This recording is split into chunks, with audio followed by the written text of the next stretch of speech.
એક બી આપણે ક્યાં હતા છેલ્લે વાત કરી જે ઉત્પન્ન કરેલો સ્ત્રોત જેના પર લાગે બળ એને શું કહેતા પરીક્ષણ.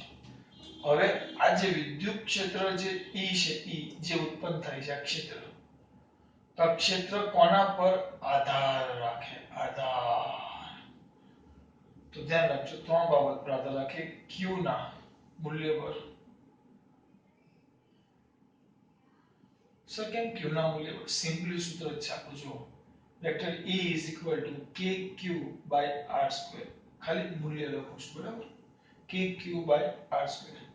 તો સ્વાભાવિક છે જેમ આ q નું મૂલ્ય બદલાશે સિમ્પલ છે આમાંથી બીજા બધા પદ કાઢી નાખો તો જે E ચલે છે q તો સીધું વિદ્યુત ક્ષેત્ર એ q ના મૂલ્ય પર શું રાખે આધાર.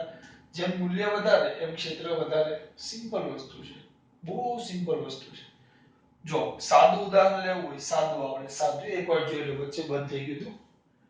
સાદું ઉદાહરણ લેવું હોય આપણે તો એક છોકરી આપણે એ જ ભાઈ મુનશી છે એક આપણે આ એક ઓસ્ટ્રેલિયાની પોયરી છે એક ઓસ્ટ્રેલિયા મોડલ અને એક આફ્રિકા આ ક્યુ નથી પોયરી છે આ પણ આફ્રિકાના જંગલોમાંથી આવેલી.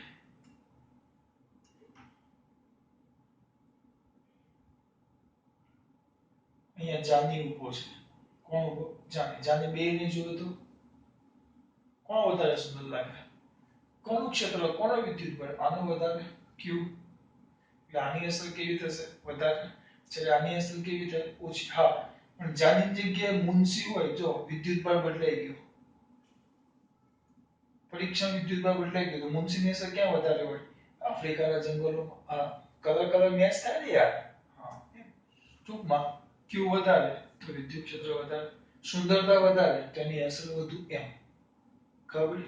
બીજું સ્થાન સદિશ r પર આધાર રાખે સ્વાભાવિક છે સ્થાન સદિશ r પર. હવે અહીંયા જો આ સૂત્રને ધ્યાનથી જુઓ તો આ સૂત્રમાં તમે પહેલાને ધ્યાનમાં લો. હવે આ જે સૂત્ર છે સૂત્રમાં થોડીક મહેનત કરી આપણે તો E બીજું બધું કાઢ નાખો બધું અચળ છે તો E ચલે છે 1/r². સ્વાભાવિક છે એટલે વિદ્યુત ક્ષેત્ર અંતરના વર્ગના કયા પ્રમાણમાં છે વ્યસ્ત પ્રમાણમાં. એટલે એનો મતલબ એમ કે જો r વધે તો E ઘટે અને r ઘટે તો જે વિદ્યુત ક્ષેત્ર છે E વધે. કેમ ભાઈ વ્યસ્ત પ્રમાણમાં છે. કેમ ભાઈ વ્યસ્ત પ્રમાણમાં ખબર. E ચલે છે 1/કયું² બેટા r².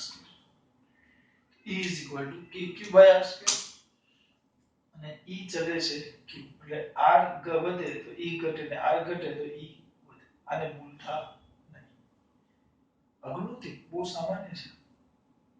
યસ સ્વાભાવિક વસ્તુ ઉદાહરણ આપીએ આપણે જે લોજિકલી ધાબુ છે આ રોડ ઉપર ધાબુ છે ગલેરી આ રસ્તો છે 100 ફૂટનો રસ્તો છે. કેટલા ફૂટનો 100 ફૂટ તો વધારે લઈ લઈએ 200 ફીટ પહોળો રસ્તો છે. હવે અહીંયા ધામેલિયો ઊભો છે ધામેલિયો મમ્મી કે મમ્મી હું ગલેરીમાં બેઠો વાંચું ગરમી લાગે છે. હવે હું વાંચે આપણે જોઈએ અહીંયાથી એક પોયરી જાય છે બે જુડવા બેનો એક અહીંયાથી જાય છે અને બીજી અહીંયાથી જાય છે બરાબર. ધામેલિયો ઉપર અગાસીમાંથી બેઠો જોયું છે. ધામેલિયો એના હાથેનો એક બીજો દોસ્તાર હતો સુરેશ નિર્મામણ સુરેશ છે. એ બે અહીંયા બે ઊભા જોવે છે. હવે અહીંયાથી અહીંયા જોશે તો ઉતરે. હવે સિમ્પલ વસ્તુ આ બે ની નજર અને આ બે પર આ બે માંથી બે જુડવા બહેનો છે એટલે જુડવા બહેનો મેં કેમ કીધી બે ની અસર એક સરખી પણ આ બેમાંથી આ બે પૈકી આ પહેલી ને બીજી બે બહેનોમાંથી આ બે જે નમૂના ઊભા છે તો એમાં કોની અસર આ બેમાંથી વધારે થશે કોની વધારે સિમ્પલ વસ્તુ સરાની કેમ નજીક છે એટલે આ તો માણ દેખાય સમજ પડે એમ અંતર બદલાય એમ ક્ષેત્ર અસર શું થશે બદલાશે. આપણે કઈ અસર જોઈએ છે સુંદરતા. હા આમાં ખબર પડી એટલે આ બીજું બીજું આ બે જ મસ્ત ઊભા છે, બરાબર, આ બે ઉપર ઊભા છે, એમાં દિલમાં બે છોકરા છે,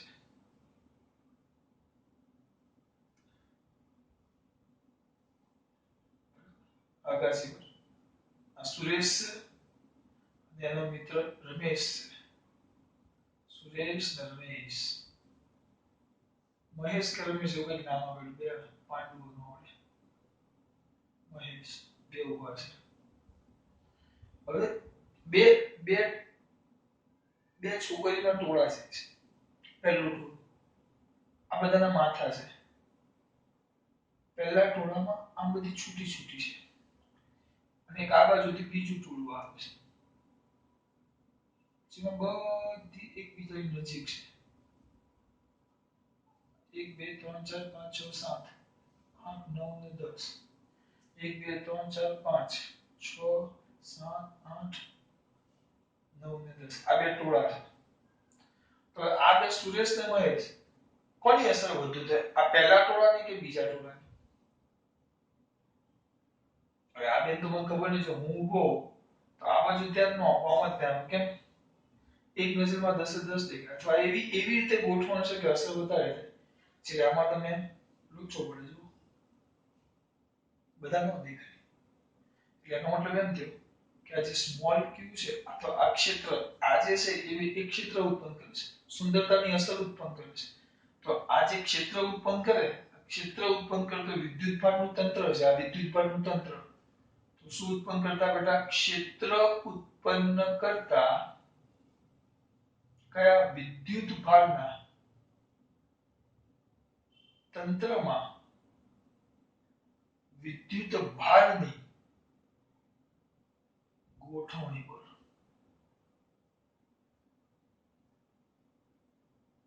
આ રીતે આધાર થાય. ત્રણ બાબત ક્યુ એટલે જે મેં તમને કીધું સુંદર વધારે ઓછી સુંદર કઈ નથી ખબર, 1/r² અંતર બદલાય, વધુ અંતર થાય તો ક્ષેત્ર ઘટવાનું જ છે, કારણ કે ક્ષેત્ર જેમ દૂર જાવ એમ એની અસર કેવી થતી જાય? ઓછી, અને વિદ્યુતભારના તંત્ર પર ગોઠવણી પર. દાખલા તરીકે આનું ઉદાહરણ તમે સાદું જો લેવું હોય તો એક આ ચુંબકના નાના નાના ટુકડા બધા બાજુમાં મૂકો, ઘણા બધા નાના નાના ટુકડા ચુંબકના છે, એની એક અસર ઉત્પન્ન કરે, અને એવા ચુંબકના ટુકડા પણ એકબીજાથી એવા 6 ટુકડા પણ એકબીજાથી બહુ દૂર મૂકો તો આ એક અસર ઉત્પન્ન કરે, તો વધુ અસર કોની અસર આની હોય એ રીતે. એટલે ચુંબકની ગોઠવણી પર એમ વિદ્યુતભારની ગોઠવણી પર શું રાખે બેટા? આધાર. કોનું મૂલ્ય? E. બરાબર, આપણે ત્રણ મુદ્દા ફોટો મોકલીશ એમાં પહેલા એ જોજો, એમાંથી બેઠું લખવાનું, થિયરી કમ્પ્લીટ લખેલી છે. આગળ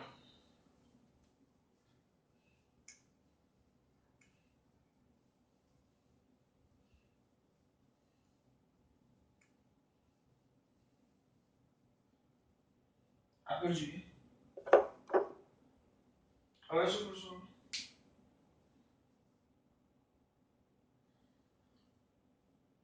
હવે છે ને આનું સૂત્ર આપણે હમણાં ભણ્યા, હવે આપણે વિદ્યુત ક્ષેત્ર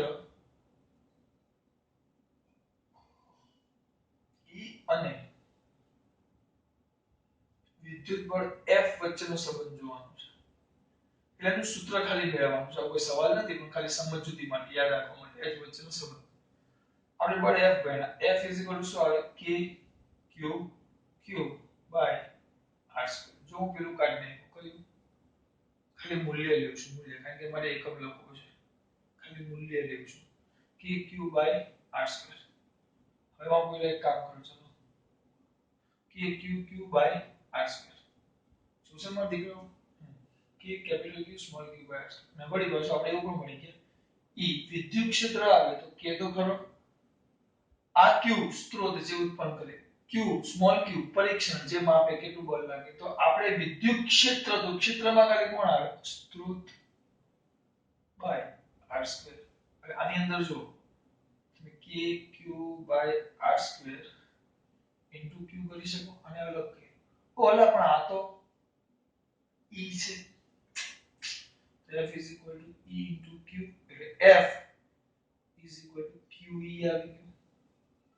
આ સંબંધ છે કોના વચ્ચે? કોના વચ્ચે? વિદ્યુત ક્ષેત્ર અને વિદ્યુત બળ. એટલે આપણી પાસે ખરેખર ભણ્યા આપણે કેટલા અત્યાર સુધીમાં 3 સૂત્ર. આ બળ, વિદ્યુત ક્ષેત્ર, વિદ્યુત બળ, બંને વચ્ચેનો સંબંધ F q E. હવે આના પરથી આપણે એકમ લખીએ. એકમ લખવા માટે E ને સૂત્રનું શું બનાવી દેવું કરતા? તો E F/q. E F/q. F શું? F ન્યૂટન પર કુલમ. એટલે વિદ્યુત ક્ષેત્રનું એક એકમ થાય ન્યૂટન પર કુલમ. આ સાબિતી મેં કદાચ પેલા માં નથી લખી, કદાચ ટેમ્પલેટ બનાવ્યું છે એમાં મેં. તો આ સાબિતી અંદરથી જોઈ લખી નાખજો. એક જ મિનિટ જોઈ લેવું. એમાં ડાયરેક્ટ સૂત્ર લખ્યા છે. તમારી માટે સૂત્ર કેમ આવ્યું? ડાયરેક્ટ લખો તો પણ ચાલે. એક એકમ આવ્યો ન્યૂટન પર કુલમ. અને બીજો લઈ લઈએ. આ બીજું સૂત્ર પણ આવશે. વોલ્ટ પર મીટર આવે. શું બેટા? વોલ્ટ પર મીટર. પણ આપણું મને યાદ નથી આવતું. લાવવું તો પડશે આપણે. ક્યાંથી લાવશું બેટા?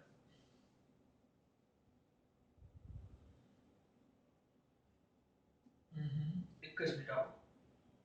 આપણે ડબલ જૂલનો નિયમ હતો is equal to VQ QV W is equal to I square RT W is equal to QV IT બરાબર છે.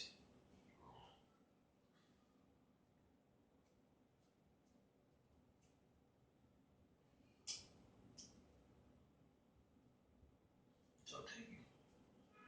W બરાબર QV સૂત્ર હતું જૂલનો નિયમ એમાં W બરાબર QV W બરાબર I square RT W બરાબર બીજું તો V square I square RT ની જગ્યાએ VIT આ બધા સૂત્રો હતા. તો હું ખાલી એક જ લઉં છું W બરાબર VQ. તો ક્યાંથી એવું એમ થતું હોય તો આપણે બીજા ચેપ્ટરમાં આવશે.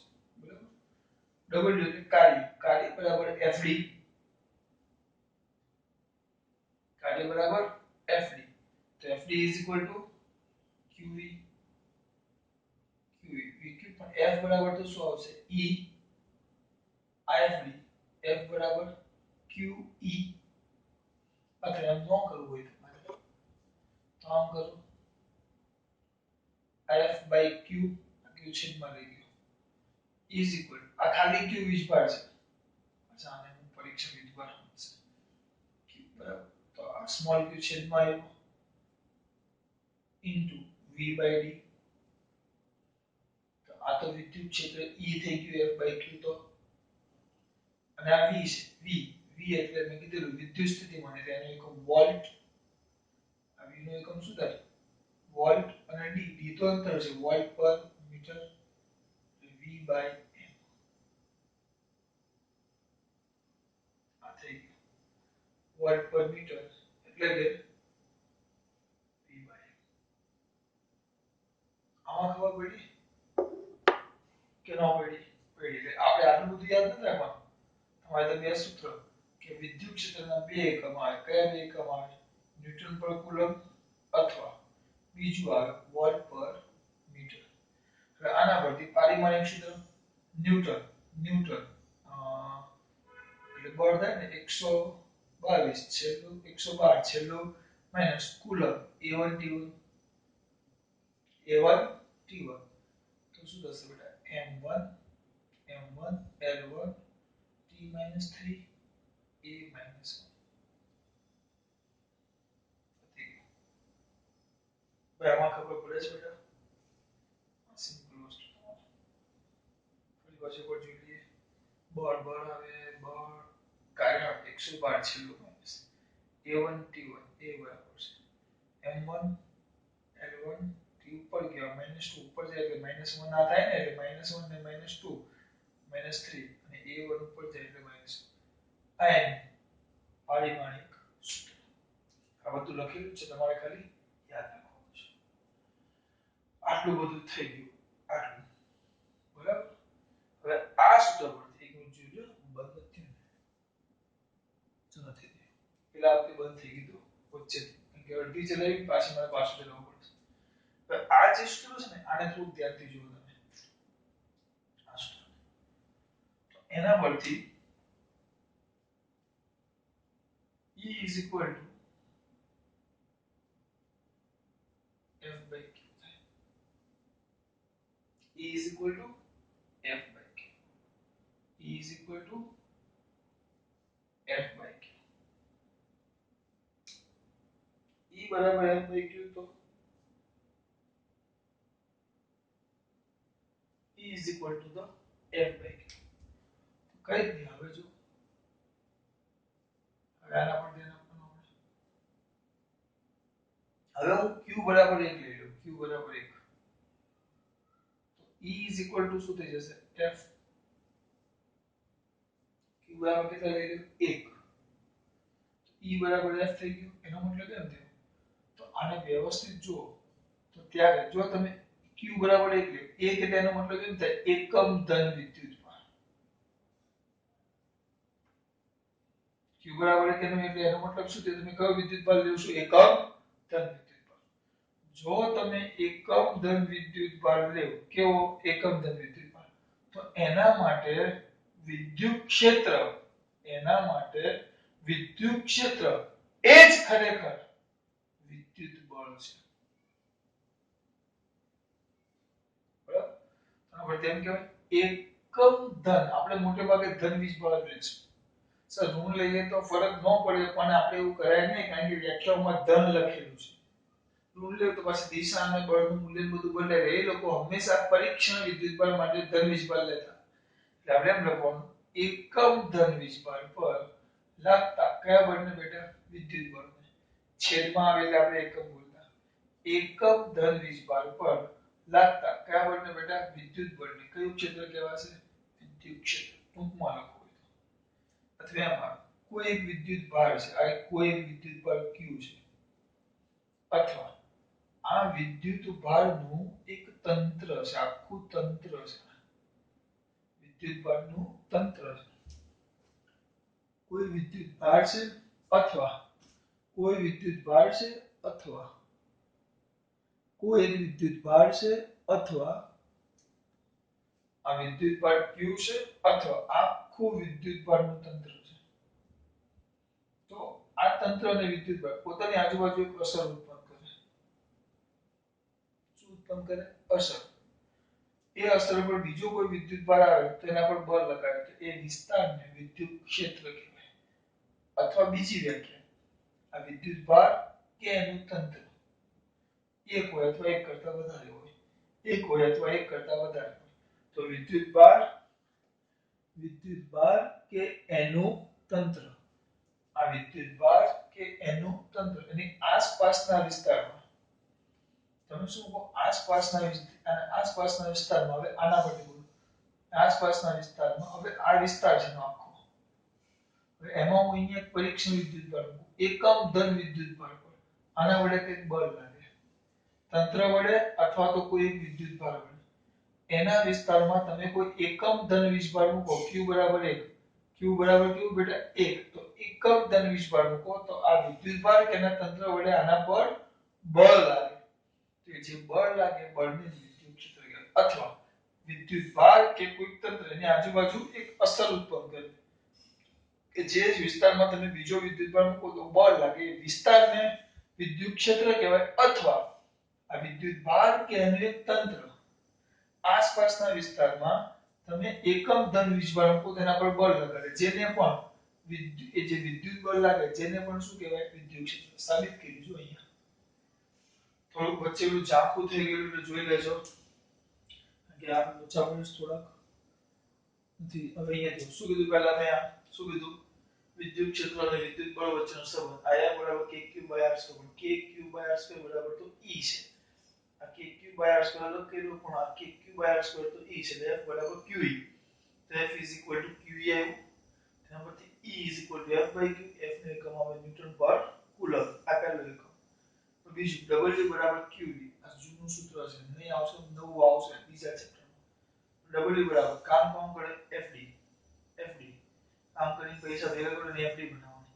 આ બરાબર તો VQ થઈ ગયું F એટલે મેં એવું કર્યું જો F/Q Q ને છેદમાં લઈ ગયો અહીંયા V/D F/Q બળના છેદમાં વિદ્યુત બળ તો E થઈ જાય વિદ્યુત ક્ષેત્ર આ વોટ પર મીટર એટલે બીજું એકમ કે વોટ પર મીટર તમારે આટલું બધું નહીં તમારે એટલું જ યાદ રાખવાનું એનો એકમ ન્યૂટન પર કુલમ અથવા તો વોટ પર મીટર ન્યૂટનનું 112 છેલ્લો માઈનસ A1T1 આવી ગયું 1231 છેલ્લા બે માઈનસ E નું વિદ્યુત ક્ષેત્ર સોરી E નું એટલે વિદ્યુત ક્ષેત્રનું પારિમાણિક સૂત્ર અહીંયા E is equal to F/Q હવે યાદ રાખજો F is equal to QV F is equal to QV E is equal to F/Q F/Q Q બરાબર એટલી લીધું E બરાબર F એટલે વિદ્યુત ક્ષેત્ર એ જ વિદ્યુત બળ થાય પણ ક્યારે જ્યારે પરીક્ષણ વિદ્યુત ભાર એકમ દર વિદ્યુત ભાર એટલે બે વ્યાખ્યા આવે વિદ્યુત ભાર કે તેનું તત્વ તેની આસપાસના વિસ્તારમાં એક અસર પ્રવર્તે છે તો એ વિસ્તારને વિદ્યુત ક્ષેત્ર કહેવાય અથવા વિદ્યુત ભાર અને એનું તંત્ર તેને આસપાસના વિસ્તારમાં કોઈ એકમ ધન વિદ્યુત બળ પર લાગતા વિદ્યુત બળને એકમ ધન વિદ્યુત બળ પર લાગતા વિદ્યુત બળને શું કહેવાશે વિદ્યુત ક્ષેત્ર ક્ષેત્રની માહિતી પૂરી ટૂંકમાં તમને ક્ષેત્ર પૂછે તો કોઈ વિદ્યુત બળ એક અસર ઉત્પન્ન કરે અને વિદ્યુત ક્ષેત્ર કહેવાય એના પર બીજું વિદ્યુત બળ લાવો એક ક્ષેત્રમાં તો એના પર બળ લાગે એને વિદ્યુત બળ કહેવાય વિદ્યુત બળનું સૂત્ર આવે F K Q small q r². તો વિદ્યુત ક્ષેત્રમાં કોણ નો આવે જે જોવા આવે નો આવે ક્ષેત્રમાં ખાલી જે ઉત્પન્ન કરે યાર E K Q ખાલી r². સદિશ આવે તો પછી ઉપર વેક્ટર કરો તો પાછળ r લખી નાખવાનું ખબર પડી